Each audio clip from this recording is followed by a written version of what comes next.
Assalamualaikum warahmatullahi wabarakatuh. Perkenalkan, nama saya Daniel Nugra dari kelas 3D.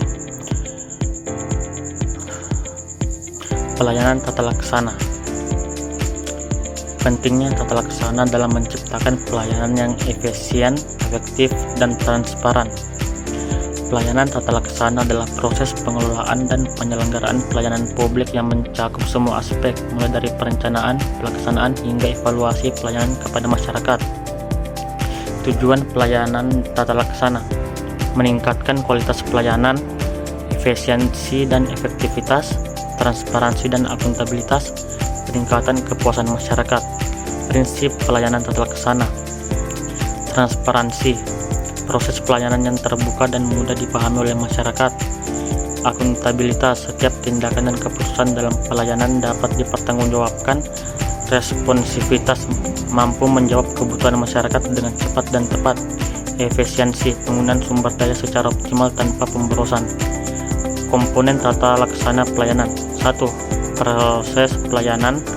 2. Standar operasional prosedur atau SOP. 3. Pelayanan daya manusia. 3. Sumber daya manusia atau SDM. 4. Teknologi. Proses pelayanan tata laksana: perencanaan, menentukan jenis layanan dan penetapan standar yang harus dicapai. Pelaksanaan, implementasi pelayanan sesuai dengan standar dan prosedur yang telah ditetapkan. Evaluasi, mengevaluasi keberhasilan dan efektivitas pelayanan untuk perbaikan ke depan. Tantangan dalam pelayanan tata laksana: birokrasi yang rumit, kurangnya sumber daya manusia, kurangnya teknologi yang mendukung. Upaya peningkatan pelayanan tata laksana: 1. Reformasi birokrasi. 2. Pendidikan dan pelatihan SDM. 3. Pemanfaatan teknologi informasi. 4. Pengawasan dan evaluasi. Manfaat pelayanan tata laksana: meningkatkan kepuasan masyarakat, efisiensi anggaran, transparansi dan akuntabilitas. Kesimpulannya yaitu pelayanan tata laksana yang baik adalah kunci untuk meningkatkan kualitas pelayanan publik. Wassalamualaikum warahmatullahi wabarakatuh. Assalamualaikum warahmatullahi wabarakatuh. Saya Nabila Febrianti dari kelompok 2 akan mempresentasikan tentang strategi reformasi birokrasi. Konsep strategi reformasi birokrasi. Strategi reformasi birokrasi adalah suatu pendekatan sistematis yang ditentukan untuk meningkatkan kinerja, kualitas, dan akuntabilitas sistem birokrasi dalam pemerintahan. Ini meliputi penyusunan strategi reformasi yang spesifik, peningkatan pelayanan publik, dan meningkatkan transparansi dalam proses pelaksanaan tugas-tugas birokratif. Tujuannya adalah untuk meningkatkan akuntabilitas terhadap reformasi yang sedang berjalan melalui pemantauan dan pengawasan yang tepat. Konsep strategi reformasi birokrasi ini akan membuat proses reformasi tidak hanya menjadi suatu pernyataan belaka, namun diterapkan secara nyata dalam praktik. Strategi reformasi birokrasi adalah alat yang digunakan untuk meningkatkan efisiensi, efektivitas, dan akuntabilitas dalam sistem birokrasi. Ini meliputi tindakan tertentu yang bertujuan untuk meningkatkan kinerja birokrasi sehingga dapat memberikan pelayanan publik yang lebih efisien, efektif, dan akuntabel. Tujuan reformasi birokrasi yang pertama, meningkatkan kualitas pelayanan publik. Yang kedua, mengurangi birokrasi dan perizinan. Yang ketiga, meningkatkan transparansi dan akuntabilitas. Yang keempat, mengurangi korupsi. Yang kelima, meningkatkan efisiensi dan efektivitas. Yang keenam, membangun kepercayaan publik. Prinsip reformasi birokrasi yang pertama, desentralisasi, memberikan ekonomi kepada daerah. Yang kedua, debirokratisasi, mengurangi papirisan birokrasi. Dan yang ketiga, privatisasi, mengalihkan sektor publik ke swasta. Yang keempat, modernisasi, menerapkan teknologi dan inovasi. Aspek reformasi birokrasi: struktur perubahan organisasi dan tata kerja, fungsional, perubahan tugas dan wewenang, kultural, perubahan budaya dan nilai-nilai, teknologis, penerapan teknologi informasi, kepemimpinan, perubahan gaya kepemimpinan. Adapun kesimpulannya adalah strategi reformasi birokrasi adalah meningkatkan kinerja, kualitas, dan akuntabilitas birokrasi dalam pemerintahan dengan cara meningkatkan pelatihan dan pengembangan SDM, mengembangkan sistem informasi untuk meningkatkan pengelolaan tugas, serta meningkatkan transparansi sehingga reformasi tidak hanya menjadi pernyataan belaka, namun diterapkan dalam praktik sehingga meningkatkan pelayanan publik yang efektif, efisien, dan akuntabel. Itulah tadi presentasi dari saya. Sekian dan terima kasih. Assalamualaikum warahmatullahi wabarakatuh.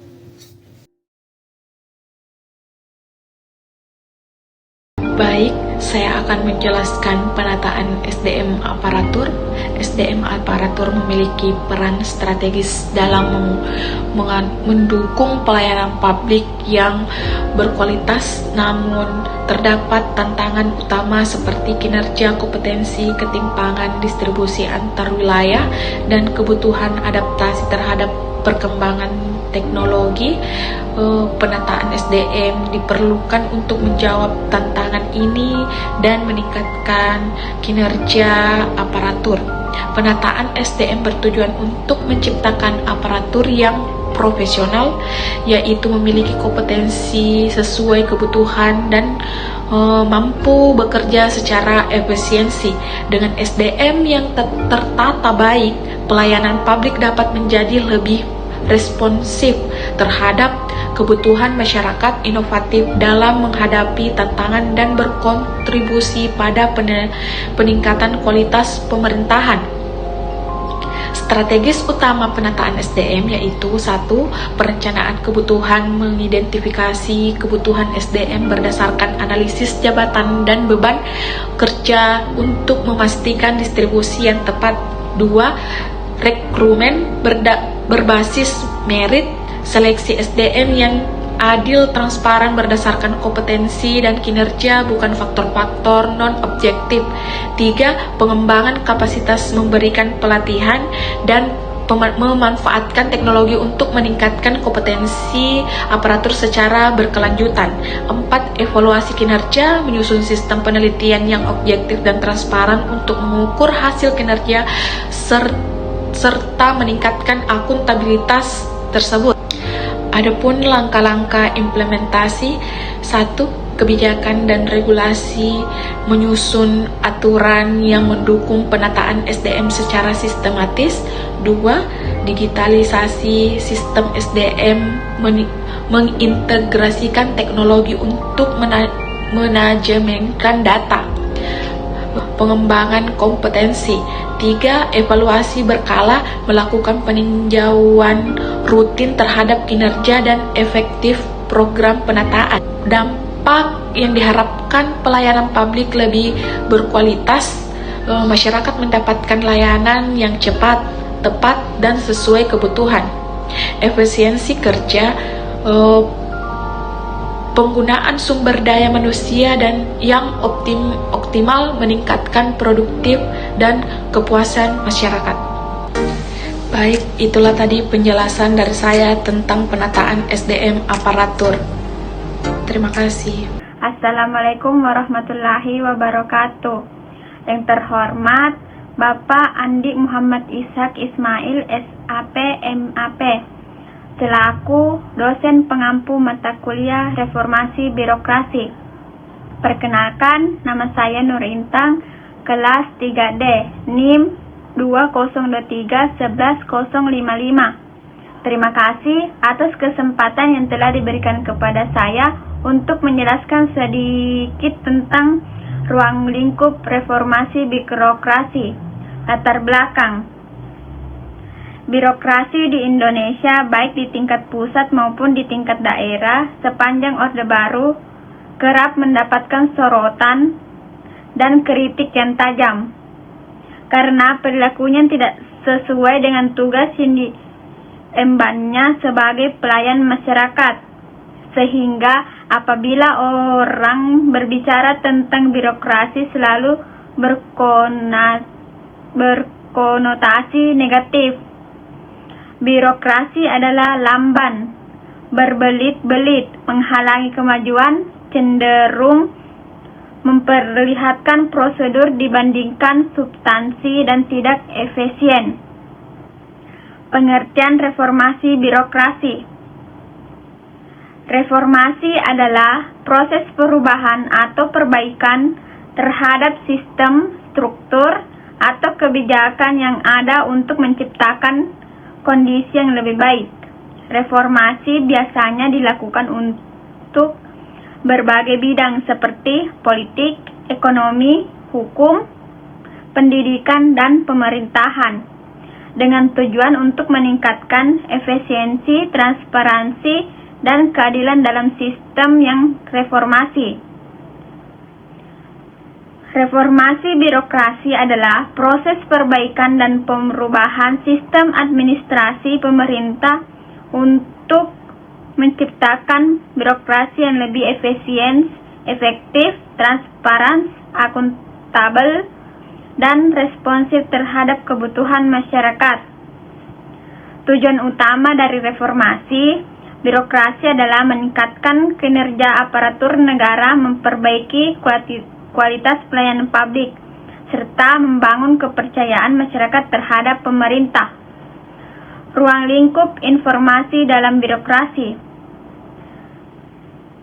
Ada beberapa ruang lingkup utama informasi dalam birokrasi. 1. Informasi administratif dan operasional. Informasi kebijakan dan peraturan, informasi publik, informasi kepegawaian dan pengembangan SDM, informasi keuangan dan anggaran, informasi pengawasan dan pengendalian, informasi keuangan dan anggaran, informasi statistik dan data analitik. Manajemen informasi dalam birokrasi. Berikut adalah aspek-aspek penting dalam manajemen informasi dalam birokrasi. 1. Perencanaan informasi. 2. Pengumpulan data, penyimpanan data. 3. Pengelolaan dan analisis data. 4. Distribusi dan akses informasi. 5. Pengembangan informasi. 6. Pengarsipan dan manajemen arsip. 7. Penggunaan teknologi informasi atau TI. 8. Monitoring dan evaluasi informasi. B. Pentingnya manajemen informasi dalam birokrasi. Manajemen informasi yang baik membawa banyak manfaat bagi birokrasi, antara lain 1. Mendukung pengambilan keputusan. 2. Efisiensi operasional. 3. Transparansi dan akuntabilitas. 3. Peningkatan kualitas pelayanan publik. Resistensi perubahan dan cara mengatasinya. Sebuah pemikiran menarik terkait resistensi muncul dari Agustus 1997. Menyatakan bahwa perlawanan tertanam dan warna melalui struktur organisasi dan proses legitimasi, pengambilan keputusan dan alokasi sumber daya. Strategi dalam mewujudkan transparansi dan partisipasi dalam pelayanan publik. Beberapa strategis agar transparansi dan partisipasi dalam pelayanan publik dapat berjalan beriringan antara lain. Pertama, mengidentifikasi peran masyarakat. Aspek ini menjadi penting dalam mewujudkan transparansi sebagai stimulus dalam mendorong partisipasi publik. Kedua, meningkatkan peran lembaga pengawas eksternal. Ombudsman Republik Indonesia merupakan lembaga negara pengawas secara eksternal yang memiliki tugas dan fungsi dalam pengawasan pelayanan publik. Ketiga, komitmen dari pemerintah. Komitmen pemerintah terutama pejabat publik menjadi penting untuk meningkatkan partisipasi masyarakat. komitmen terkandung dalam mewujudkan transparansi dengan adanya keterbukaan publik. Kesimpulannya, ruang lingkup reformasi birokrasi mencakup berbagai aspek yang bertujuan untuk meningkatkan kualitas, efisiensi, dan akuntabilitas birokrasi. Melalui reformasi birokrasi, pemerintah berupaya memperbaiki struktur manusia agar lebih responsif terhadap kebutuhan masyarakat. Proses reformasi juga melibatkan digitalisasi layanan, penguatan pengawasan, dan pengembangan sistem pengelolaan yang lebih transparan. Itulah tadi yang sempat saya sampaikan. Lebih dan kurangnya mohon dimaafkan. Wabillahi taufiq wal hidayah. Wassalamualaikum warahmatullahi wabarakatuh. Assalamualaikum warahmatullahi wabarakatuh. Nama saya Nawita Aulia, NIM 2023-11041, kelas 3D dari kelompok 2, yang berjudul Strategi Reformasi Birokrasi. Pengertian strategi reformasi birokrasi. Reformasi birokrasi adalah upaya untuk meningkatkan kinerja dan efektivitas organisasi pemerintah. Tantangan reformasi birokrasi: 1. Kurangnya komitmen. 2. Biaya tinggi. 3. Perlawanan. Peningkatan integritas dan akuntabilitas. 1. Peningkatan etika. 2. Mekanisme pengawasan. 3. Sistem pelaporan. Fokus dan langkah reformasi birokrasi: 1. Meningkatkan akuntabilitas. 2. Meningkatkan kualitas pelayanan publik. 3. Meningkatkan transparansi. Kesimpulan, dengan adanya strategi reformasi birokrasi, maka akan terjadi peningkatan dalam pelaksanaan kebijakan yang digunakan untuk perluasan serta tingkatan efektivitas.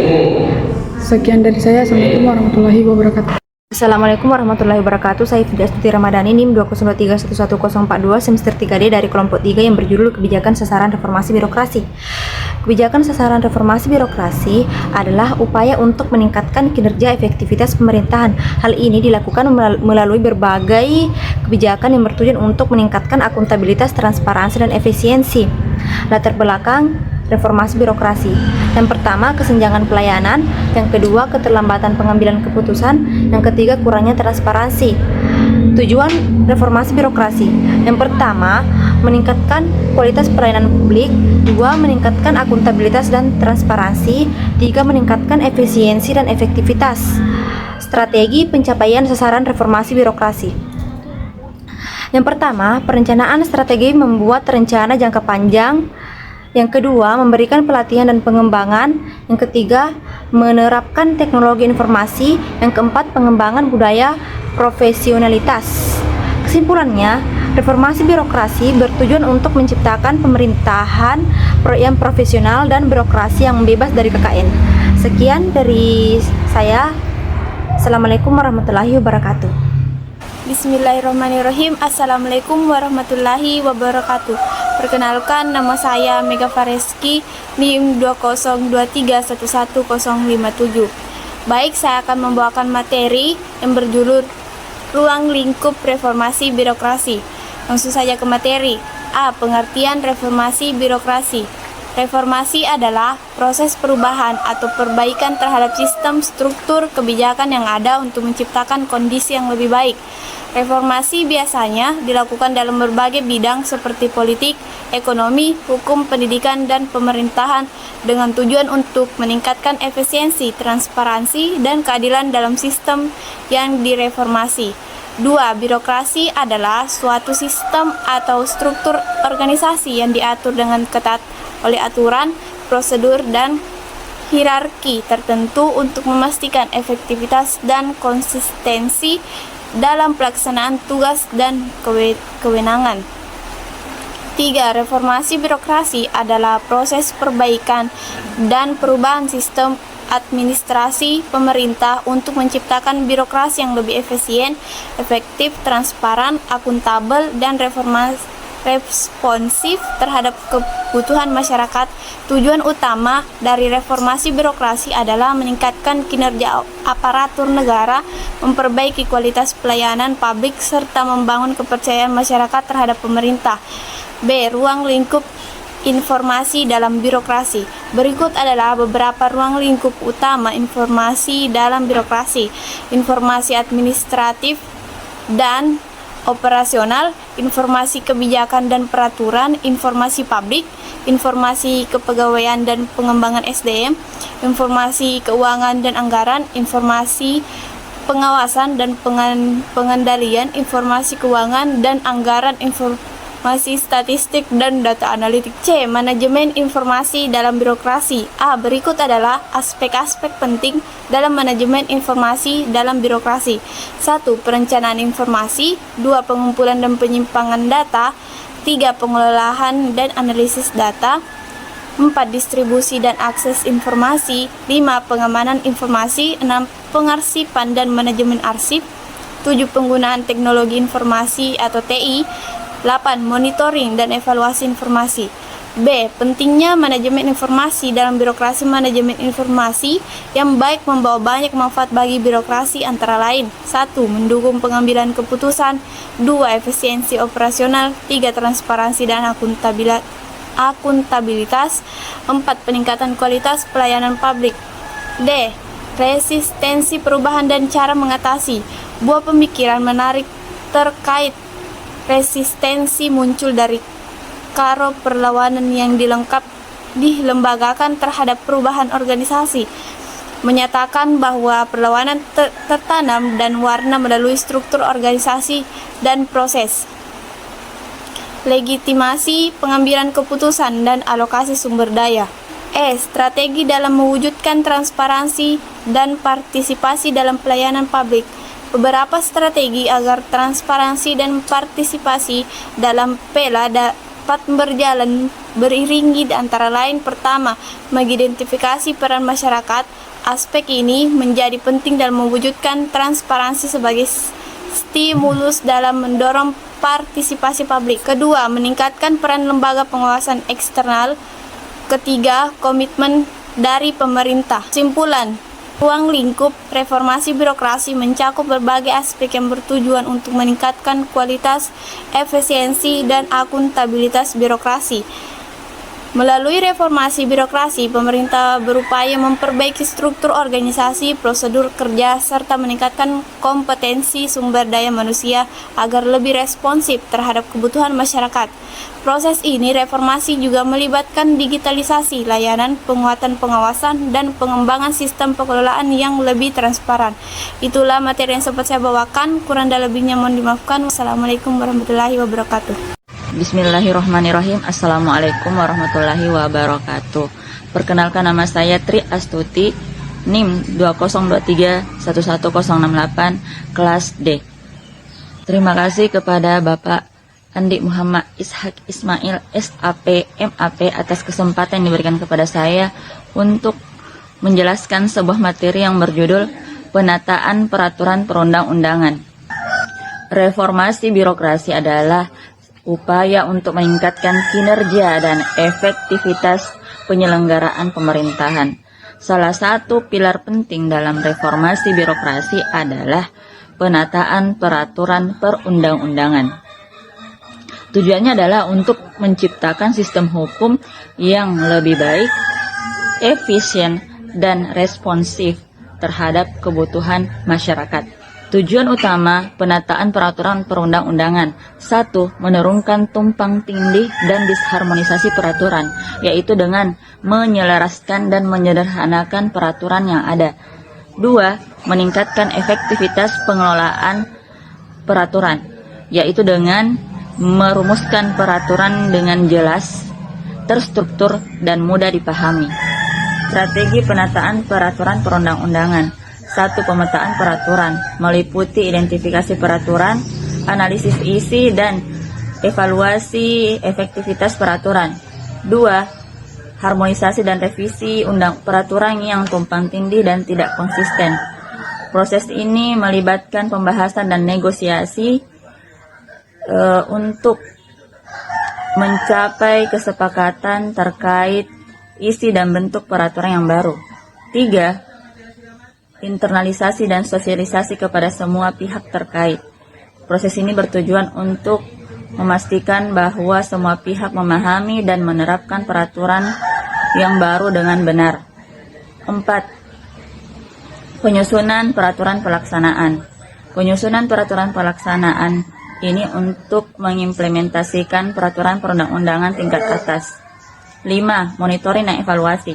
Proses monitoring dan evaluasi sangat penting untuk memastikan bahwa peraturan yang telah disusun tetap relevan, efektif, dan dapat digunakan sesuai dengan kebutuhan. Hubungan penataan peraturan perundang-undangan dengan reformasi birokrasi. 1. Meningkatkan kinerja birokrasi. 2. Mempermudah pelayanan publik.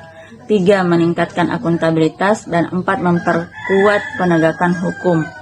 Upaya penataan peraturan perundang-undangan dalam reformasi birokrasi. 1. Deregulasi dan deburokratisasi. Upaya ini bertujuan untuk memangkas peraturan yang menghambat pertumbuhan ekonomi dan pelayanan publik. 2. Harmonisasi dan sinkronisasi. Upaya ini bertujuan untuk memastikan konsistensi dan keselarasan antar peraturan. Hal ini penting untuk menghindari tumpang tindih atau inkonsistensi peraturan. 3. Penyederhanaan peraturan. Upaya ini bertujuan untuk membuat peraturan yang mudah dipahami dan diterapkan. Kemudian yang keempat adalah meningkatkan akses dan transparansi. Upaya ini bertujuan untuk meningkatkan akses masyarakat terhadap peraturan perundang-undangan. Masalah yang dihadapi dalam penataan peraturan perundang-undangan. 1. Kurangnya koordinasi antar lembaga. 2. Kurangnya sumber daya. 3. Perubahan konteks dan kebutuhan.